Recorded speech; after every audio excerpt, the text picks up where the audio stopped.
put this, like you said, it's a high-profile fight, but for me, it's more fun. It's going to be more entertainment for the crowd, and I love it.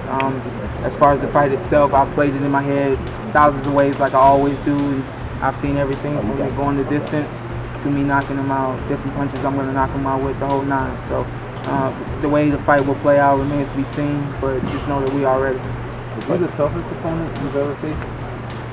I don't know. You take a look at his 32-0 record, it would speak so. What's he got, like 20 knockouts or something like that? 22 knockouts, yeah. But if you take a look at the caliber fighters I fought before him, honestly, I think that the other guys I fought, especially Devin Alexander, even though it didn't look like it, he's the more challenging fighter. He has the more awkward style, the more complicated style.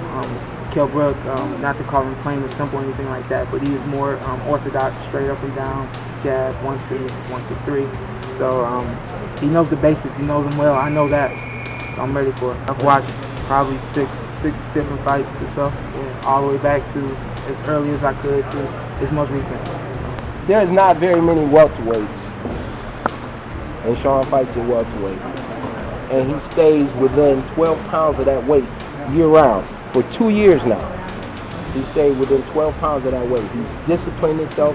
That's his lifestyle. He doesn't go on a diet. He lives this way. He doesn't go to camp. This is year-round. This is his life until he's done with boxing. So with that being the case, you know, his daily sparring partners are 200 pounds. That's what we deal with every day. And with heavyweights? Absolutely. That was 175 in there today. Right. You know, so with probably an 80-inch reach.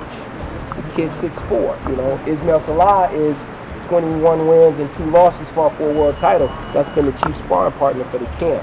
You know, so we're prepared. Do you think your opponent, Kell Brook, will maybe feel the pressure of the big life being in the title fight? I expect him to, but you know, I am who I am and he is who he is. We don't all handle things the same way. So I handled it great. I was ready for it. I welcomed it. I love it.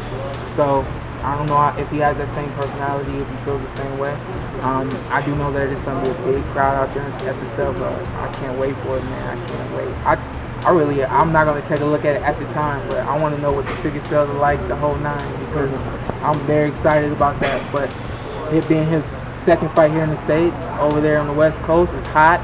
Those lights are up, and that big old crowd, I expect it to shake them up a little bit. They get loud. Yeah, they get loud over there.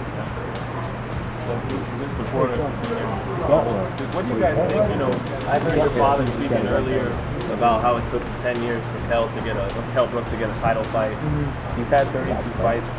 To be honest, a lot of us haven't heard of a lot of the opponents. Do you think that's a factor in next Saturday? It has to. At some point, like my dad says, we get in the ring and what we do is we fight and we work hard. You guys can continue to climb with us, but we've been in the mountains. We go in the mountains constantly. So he's never been in the mountains. He's going to play a part. How big a role it's going to play, I don't know, but I expect to touch his heart, his body, his head, and make it very difficult for him to breathe, for him to think. And again, like I said, all that will play a role in this fight. Diaz was a 2-time world champion. Devin was a 2-time world champion in 2 different weight classes and defended a number of times. Paulie was a 2-time world champion in different weight classes. That is no comparison. This guy does not have the resume of the guys that they fought. Okay? And not that Shawn made it look easy against those guys, but he was pretty much where we expected, doing the things we expected him to do in those fights. So moving forward, this is another level stepping up that we are higher as we go into the ring. He's got to climb up to where we're at, and as he's coming up, I'm sure Shawn's going to kick him back down. That's just the way we do it.